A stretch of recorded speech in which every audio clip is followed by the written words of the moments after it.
Hey, what's up everyone? Welcome to 90-Day Fiancé latest news. That night, the patient persistent winter rain continued to pour, causing the hospital pathways to shine like glass and parking lot lights to turn into faint halos. Tim Malcolm attempted to see each drop as a second going by, an innocuous way to measure time rather than a sign that his composure was eroding, as he watched them trickle down the window next to Tiffany's bed. The silence in the room was like holding your breath. A mechanical reassurance ticked out on a display. A whisper came from the heating vent. Tiffany slept with a damp hair matted to her temple, breathing steadily but shallowly, and her body moving in the soft rise and fall that indicated the fever had at least somewhat subsided. He had been here long enough to memorize the surgeon's exact handwriting on the whiteboard and the night nurse's shifting expressions with the soft sneakers. He had also been here long enough for the edges of reality to soften and coffee to lose its power. He was accustomed to the ward's cadence, which faded after midnight and re-emerged at 4 o'clock as a new, subdued bustle took over, new linens, light and temperature checks, and the sound of rolling carts. He was able to read Tiffany's face even when she was sleeping, recognizing the short wrinkle between her brows when a cough attempted to rip through, and the minute relaxation of her jaw when the shivers subsided. The doctor had told him that there was nothing to worry about, and that recuperation would just take time, but he was no longer able to determine if it was hours or days. The assured rhythm of someone who had witnessed far worse, who had led innumerable families through such nights, had been present. Tim had nodded, appreciative of the words, yet helplessly wary of any guarantee, as though hope were a delicate pottery that he dared not put down. He had a lot of unanswered messages on the phone in his pocket. Friends want updates. One of the show's production assistants was asking if he needed anything. A deluge of kind direct messages from fans who were already sharing hearts and prayers beneath a blurry picture he wished he hadn't shared. The phone appeared to hum with the hive buzz of attention, even when he had it face down on the small table by the bed with his alerts silenced. There were just two individuals in this room, and the long, obstinate process of mending was taking place as the rest of the world watched, amplified, and theorized. He felt everything tighten inside as the cough came, a rolling wave that shook her shoulders and dragged a sound from her. He supported her, grabbed the cup that already had the spoon in it, and measured out the minuscule dosage that the nurse had authorized. Carefully, as though the ceremony itself were a kind of prayer, he performed it all. She then fell asleep once more, possibly a little deeper, and the metronome on the monitor returned to its steady state. Then he was exhausted. It filled the voids behind his eyes and the hinges of his knees, not so much crashing as seeping. He pulled the chair closer and rested his head close to her palm, drifting into a trance-like state where memories came flooding back with unexpected clarity instead of falling asleep. Tiffany was as energetic and had a bright, crooked grin as she had been 2 weeks prior, taunting him about his need to fold every takeout bag as neatly as if it were a ritual. Even though it seemed like it could rain, he observed her demanding that they go for a walk. He witnessed the sudden and unpleasant moment when she felt chilled and attempted to dismiss it by claiming it was only the weather taking its retribution. He studied how love altered the behavior of numbers and the peculiar arithmetic of worry. One symptom plus a long day equals rest, thus a typical person may worry in little amounts. The answer exploded into restless nights, whispered pledges, and the type of vigilance that measured progress in the breadth of a breath as love added, multiplied, carried, and borrowed. In times of crisis, he had always pictured himself as stable, and perhaps he was, but stability didn't look like what he expected. Rinsing a plastic cup every hour seemed to be the norm. To be sure he hadn't misunderstood, it appeared that 3 different nurses were softly asked the same question. Even when there was nothing else to do except stay, it seemed like staying. He had previously been dubious about second chances, before to all of this. Both of them had experienced their fair share of challenging times. The reality was messy, full of human guesses and backtracks, and the gradual realization that 2 people might learn to speak in each other's silences. But the show made it look like a well-cut arc. It had surprised him that Tiffany felt like home. Her voice rearranged the air in a room, making it easier to breathe, something he had not anticipated. And he hadn't anticipated this level of concern, this intense sensitivity that made it impossible to turn away while she slept, as though doing so would violate some old covenant. Near daybreak, the rain eased and thinned to a patient mist. Tim had to learn the little routine of mornings on a ward again after the night nurse left, and the day nurse showed up wearing a different scent and speaking in a softer voice. Temperature, oxygen, blood pressure, improvements to the chart. With eyes the color of the sky before it turns blue, the doctor wrote a check. He nodded as he heard, holding fast to the most important words: stable and improving. It sounded as though you could climb up into a raft. It had the sound of a storm's first dry footfall. While they were changing the linens, he briefly entered the hallway. The air was solemn with the solemnity of silent courage, and the corridor was a river of shuffled slippers and whispered discussions. He made his way to the finish, where a little courtyard was visible from a wall of windows. There was a lone groundskeeper, wearing a coat, using a broom to wipe raindrops off hedge branches.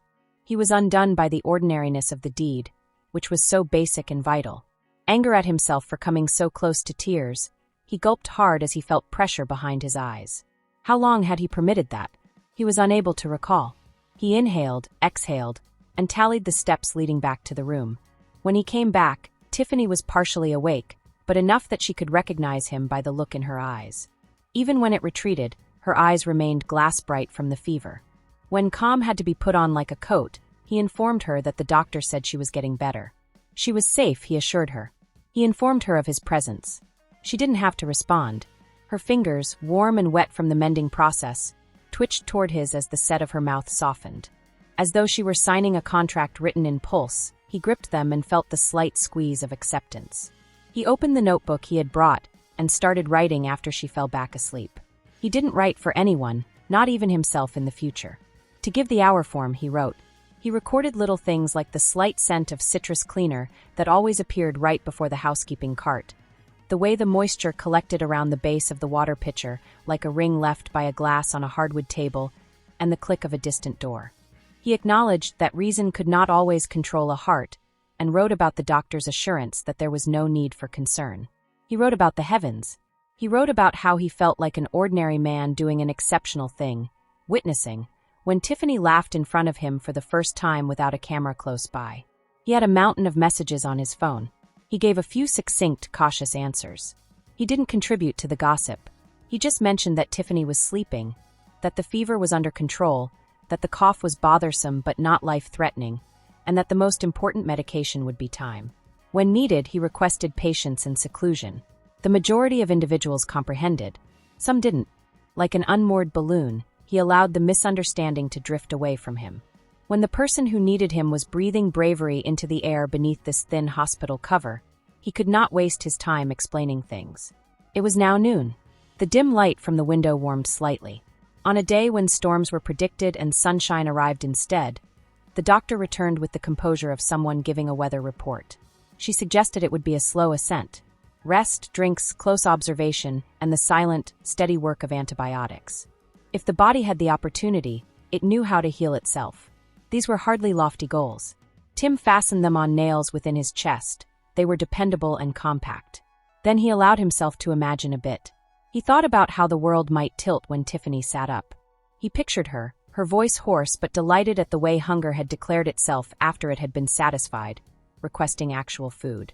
He imagined them leaving the hospital, the doors opening to the fresh air outside, the courtesy wheelchair gliding toward an elevator that chimed like a line break in a poem.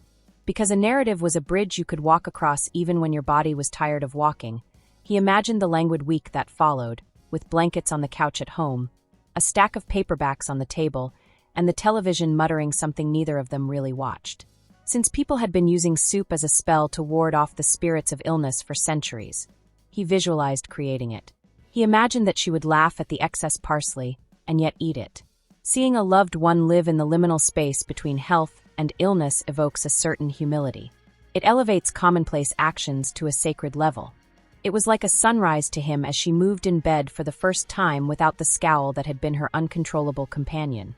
He wanted to celebrate the silent victory of numbers relearning to be nice when the thermometer gave him a number that no longer felt like a verdict. It seemed like a knot unraveling with every cough that released its hold. He didn't take anything for granted. As though labeling every step would create a trail the body could follow, he listed it all in the notebook. The night came back gentler. The rain has stopped. The city exhaled more coolly. In order to make the room feel less like an island and more like a safe harbor where other ships might be seen in the channel, each bearing its own peaceful story, he asked the nurse if he could keep the lamp on low. She nodded. He created a tiny bed out of the chair and the window seat, and instead of sleeping, He drifted off to sleep in a vigilant half-dream where Tiffany was standing on a beach, her hands on her hips, and she was telling the tide to behave. Tiffany woke more completely at some point during the unmarked hours. Like a flower that has been convinced to try again by warm air, it unfolds gradually rather than abruptly. Something that had been momentarily hidden behind a door inside her reappeared when she turned to face him. In bits and pieces, she described how she felt less like she was trying to breathe through a closed fist, her voice scratchy and soft. He nodded, feeling dizzy from the ridiculously great relief. They didn't discuss fear. It was not given oxygen by them. Instead, they discussed little issues, such as the fact that the straw hole and the circle on the disposable cup lids never exactly aligned up. This imperfection felt both insignificant and significant, because it was something to note that had nothing to do with fragility. A cheerfully competent nurse who could have anchored a ship arrived in the morning. The liturgy was the checklist. Oxygen concentrations remaining constant. Heart rate is steady and sluggish.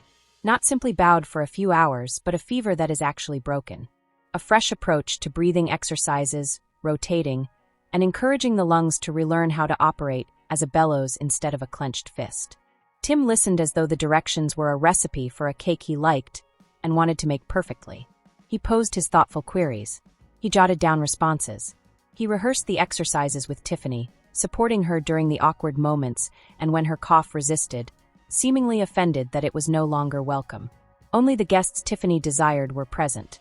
A buddy who brought a book and laid it on the bedside table with awe, as though it might purify the air. A kind-hearted family member who promises to water plants, pick up the mail, and prevent the outside world from turning into a mess of unfinished business. Tim protected the silence and kept the visits brief. In these quarters, he had discovered that sleep was a resource that needed to be guarded with the same ferocity as the battery of your phone when you were distant from a charger. In between visits, he gave himself permission to reminisce about how it had begun for them. How the initial exchange had been more steady than pyrotechnics, like a pilot light that remained on despite doors opening and closing and drafts trying to fool it. When they first disagreed on a little matter, he recalled how Tiffany had tilted her head and smiled rather than arguing, showing curiosity when others may have shown intransigence. He recalled how, without realizing it, they had developed little routines, his meticulous coffee-making, her neatly arranging receipts in her wallet, as though the past might be straightened up. He recalled how love had felt like that. Not a staged drama, but the painstaking construction of a life where everything fit together and the people inside were safer than they would have been on their own. The third day the doctor stood by the window, holding the chart against the glass so she could see it in the morning light. Her mouth became the shape of good news as she glanced at Tiffany, Tim, and the chart once more. "It could happen soon," she remarked. "Not now, not in a hasty hurry, but shortly." The body was not looking back after turning a bend. After another 24 hours of observation and confirmation of the trend, they would make plans to return home. After a long travel, the word home entered the room like a landmark scene from a freeway. After eating half a cup of soup that afternoon, Tiffany's veins began to crackle with triumph. She shook her head and rolled her eyes at Tim's overdone celebration of the triumph. But she also grinned and took another spoonful. The shaking that had made the first night seem never-ending was gone from her sleep. As she awoke, the scent of the room had changed from antiseptic to salt, starch, and his fragrance, which was subtly woven into the blanket he had been using as a cushion. She felt something inside her loosen that had been clenched tight for days as she watched him put together the small care routines, like replenishing the water, arranging the stack of tissues, and verifying the intervals between medicines. The edges of the globe appeared once more. Not safe, not gentle, but readable. The tenderness that greeted the fourth day was a blessing. During the brief test walk down the hallway, the nurse demonstrated how to operate the portable monitor for both of them. Her body took standing as a serious negotiation, yet it did so. Like beads on a string, steps were tiny triumphs. Once seemingly unending, the corridor turned out to be as long as a human could stand before passing out. This time, Tiffany leaned against the window and gazed at a slice of sky that dared to be blue, and they looked back to the window where Tim had once watched the groundskeeper swat rain from hedges. In hospitals, good news is rarely celebrated. It comes in the form of a shrug of competence, discharge papers written on paper that is a little too thin, a nurse going over the directions in a calm but firm voice, or a doctor passing a set of steps to be lit one by one like lamps. Rules are the scaffolding that prevents anarchy from undermining the structure of safety. So even if you say you can walk, it comes in a wheelchair. It comes as a ride down in an elevator that has a faint vanilla scent from hand lotion, coffee, and disinfection. Unbelievably, the air is sweeter than you recall when the door opens. Instead of a palace, home was a little flat with a couch that had only one war between comfort and style and an overwatered plant. It was flawless. For a back that had grown too accustomed to hospital pillows, Tim assisted her in finding the corner where the cushion had the ideal angle. Even though he knew she would only read 2 pages before falling back asleep, he placed the remote control within easy reach and the stack of books next to it. The soup he had imagined, the straightforward one with ginger and garlic and the type of broth that seemed to speak to the body naturally, was prepared in the kitchen.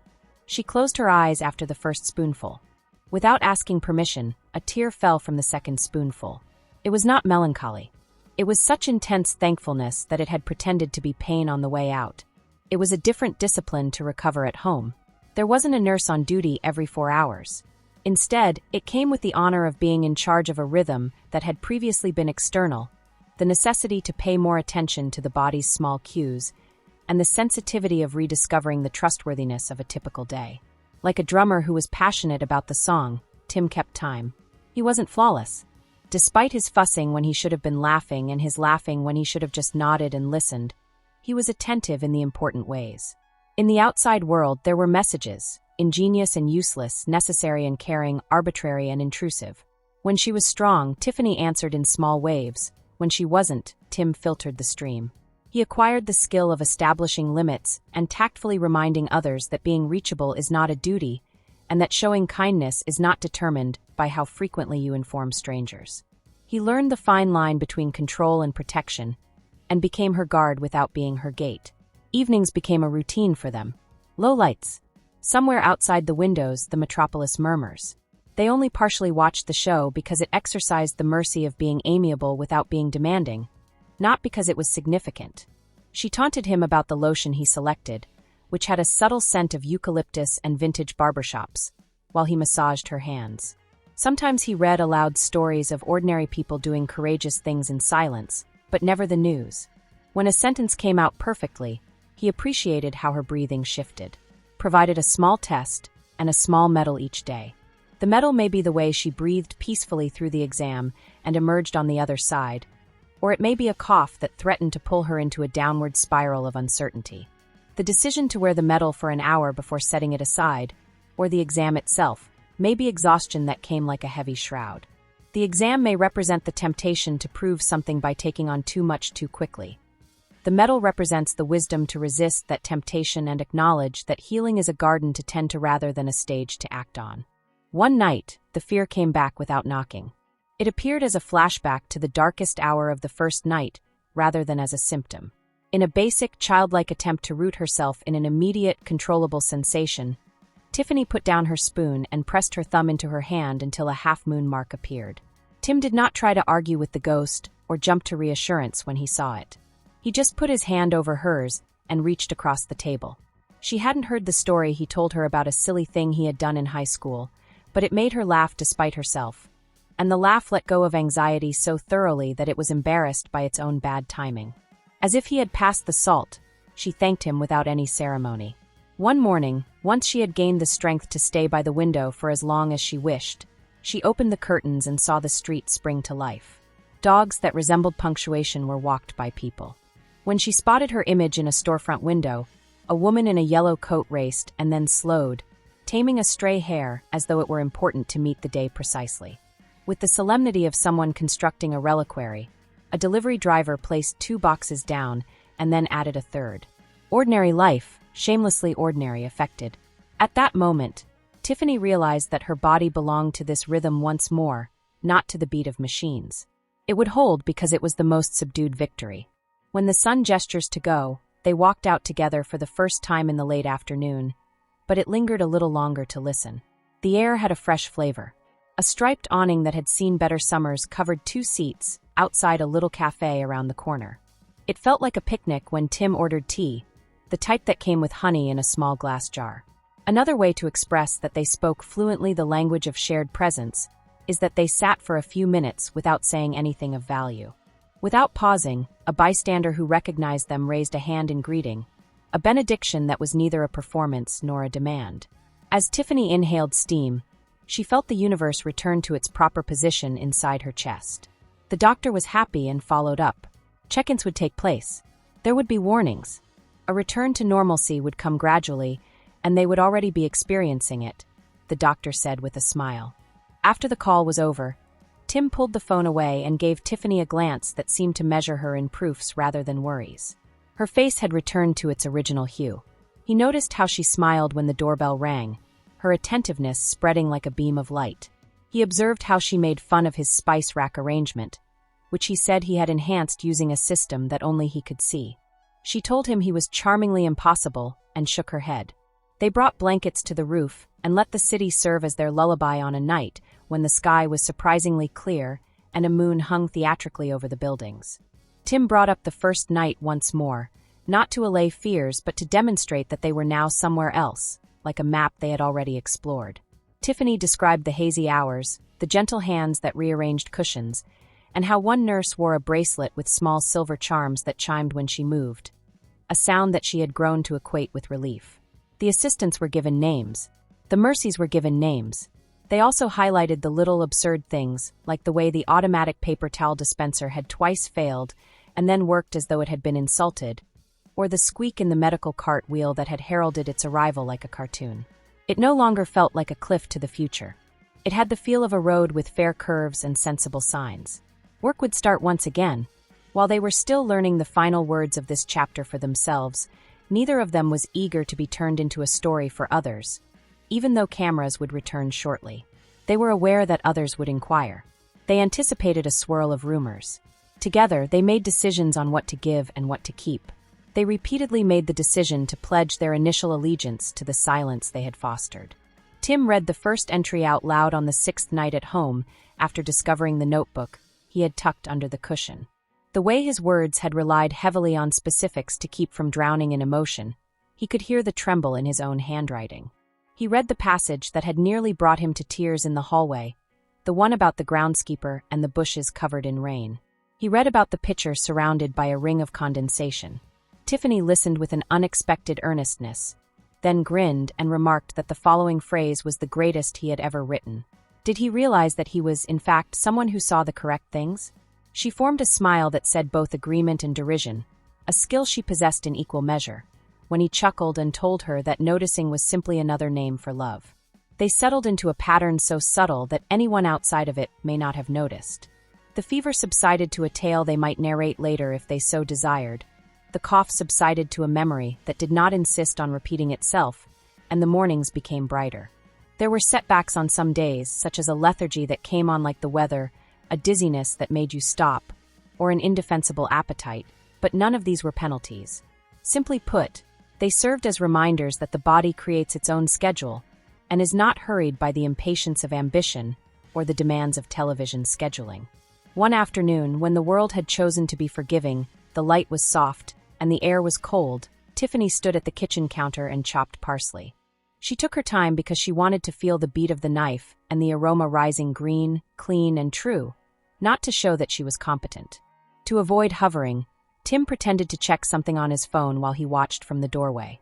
They ate standing up after she sprinkled parsley over 2 bowls of plain food, which defied common sense and felt at the time like a reunion with a patiently waiting version of themselves in a separate room. Like the superstitious couple they were becoming, they toasted with water and made a solemn vow to one another. To pay attention, to observe the customs, to treat everyday days like special occasions, and to embrace the frailty of humanity without allowing it to keep them from being joyful. For another week, he left the notepad open on the table, writing a few lines every day. Each day wasn't a poem. Among them were grocery lists, reminders, and what appeared to be a child's effort at drawing the view outside the window. He was indifferent. The notebook had fulfilled its purpose. It had first retained the shape of fear, and then that of relief, reminding him that love is a succession of careful attentions paid over time rather than a performance for an audience. Neither Tiffany nor Tim provided the hefty response when people asked what it had felt like months later, after the program was broadcast, and the plot had been condensed into a consumable. Instead, they shared the simple fact that it had been like waiting for the rain to cease and learning to listen to each other's breath as a form of melody. They claimed to have discovered the names of the nights that lie between mourning and fear. They claimed that after they were back to their normal lives, they tasted better than they had let their imaginations allow. While Tiffany slept on the couch, Tim stood at the window and reflected on the first night again, the frigid doors sliding open and close, and how fluorescent light makes every fear seem more serious than it actually is. It was an evening with a breeze that was like a level hand smoothing a wrinkled sheet. He remembered the doctor's assurance that there was no need to worry and that he would have time to heal. He grinned at his own heart's stubbornness because it had worried in the first place and had gradually and humbly learnt to allow a good promise do its job. He looked back at her, watching her shoulders rise and fall beneath the blanket they both pretended wasn't his favorite. He kept his words to himself. Words were not needed in the room. It didn't rain again. The night itself was simple, yet in that simplicity lay a wealth he knew he would never waste. There will be new chapters, difficulties, and other everyday pleasures in the days ahead. They would be bent double over the kitchen sink with laughing. Little disputes would arise about instructions, seasonings, and whether the laundry should be folded right away or let to cool in the basket. The outside world would require performances, interviews, and explanations during certain hours, and there would be fortunate times when no demands were made. The calibration would help each of those hours, which would be compared to this season. They would keep in mind that silence is not void. Rather, it is brimming with the tasks that sustain a life. Putting the notebook away for good, he moved it onto a shelf that held valuable items that were valued for their honesty rather than their beauty. A car door clicked on the street, the refrigerator hummed, someone above laughed, and the city changed a page in the silence that followed. Tiffany opened her eyes, stirred, and grinned the tiny, victorious smile of someone who knows she will have another typical day. Tim grinned back and experienced the straightforward, unimpressive, and incalculable relief that comes from a heart shrinking back to its normal size. This is how a storm ends, not with confetti and a brass band, but with two individuals in a room learning the ritual of life once more. It sounds like a kettle starting to whisper. It's the pure flavor of water. It's a cough that eventually fades into the past. It is the assurance that tomorrow, if it materializes, will be met with the kind of appreciation that is genuine without having to be declared. It is a hand that is met halfway across a cushion. It is a reaffirmed commitment devoid of show. It is a miracle that has no right to be called such because it is recuperation masquerading as an ordinary evening. This gossip is over. If you like the video, then give your opinion in the comment box and stay with us by subscribing the channel. Thank you.